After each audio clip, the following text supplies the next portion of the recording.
dancing with me. So, as some of you are expecting, this is the final of my 3-part introduction to YouTube. The first part was about why I got into cross-dressing. The second part was about why I got into makeup. And this video is going to be about why I carry on being this mess. If you haven't seen the first 2 videos, I've put links down in the description so you can go view them. But I wouldn't really say there's any kind of order to these videos, so feel free to wait until you finish watching this one before you go and watch the others. So, as I mentioned at the end of my first video, I said that the reason that I started cross-dressing and the reason that I continue to cross-dress are completely different. I started because of a lack of personal identity and a genuine disinterest in myself. All those feelings went years ago. Probably when I was 16 or so, and it was no longer the one thing that made me interesting. Or at least to myself it wasn't. And then, as we know from last week's video, I got into makeup to further challenge myself.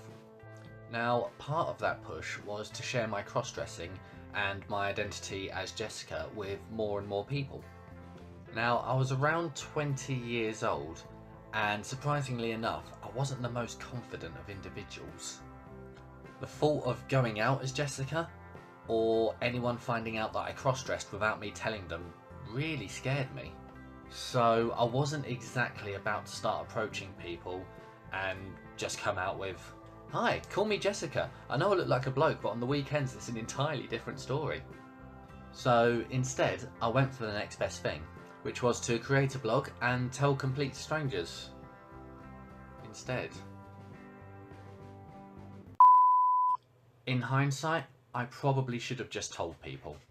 I can't say I know how everyone would have reacted, but there would also be a lot less chance of them showing you a picture of their dick. That happens a lot online. Making a blog for my work was both exciting and intimidating, and at first I just used it as some form of validation for what I do and how I present myself. It wasn't an overnight success, but over the next 3 years I did receive a lot of positive feedback and comments on my cross-dressing.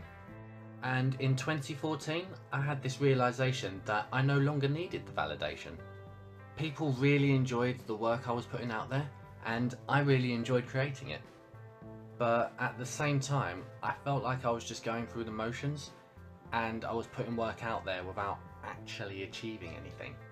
And I really wanted my work to mean something. So the attitude of my blog changed.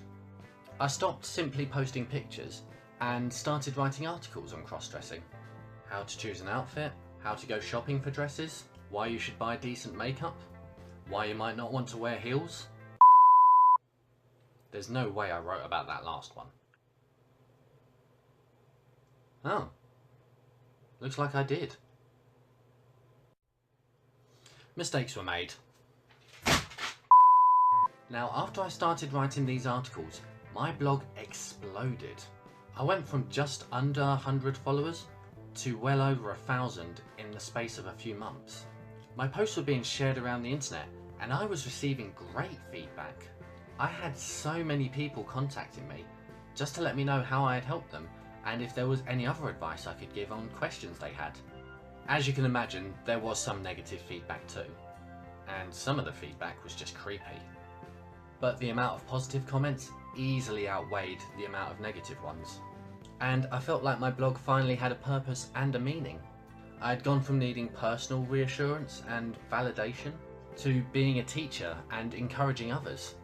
And the satisfaction I got from finishing each post, or any time someone messaged me saying I'd really helped them, was far greater than the satisfaction I got from posting pictures online and having people tell me I'm pretty. Although still feel free to call me pretty. And because my blog had a new purpose, I had a new purpose for Jessica as well. Now anytime I planned a photo shoot, I didn't just base it around what outfits I wanted to wear, but also what I wanted to write about.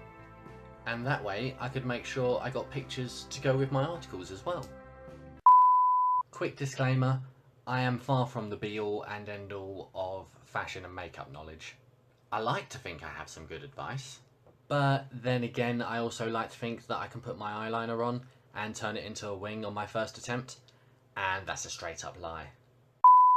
However, after all that I've mentioned so far this video, it's actually not the main reason why I continue to do Jessica Blaise. I mean, I really enjoy helping people with any cross-dressing problems or questions they might have, and I certainly still love running my blog. But the main reason is actually a lot easier. I do it because I really love doing it. I love women's fashion. I love how makeup can drastically change how someone looks. I love the reaction I get from strangers when I come across really feminine, but then switch over to my deep voice. The blog wasn't my reason to be Jessica, and none of my social media pages ever will be. But on the days where I feel like I can't be bothered, or that there's no point to cross-dressing, I remember that I have over 16,000 subscribers who would disagree. And that really motivates me to do what I love. Really gives me the kick up the arse I need sometimes. And that's all for this week. Thank you so much for watching and being part of this mini-series. I've had such a great reception from you guys, and I will be posting more videos on topics to do with cross-dressing. So if you like the video, you can hit the little thumbs up button just down there. If you have any questions, feel free to put them in the comments below. I'll probably be making a video just to answer questions soon. And if you'd like to keep up with Jessica Blaise, you can hit the subscribe button and you'll be notified anytime I post a new video. So until next time. Oh God. I was going to write about these? It's fine, no one needs to know.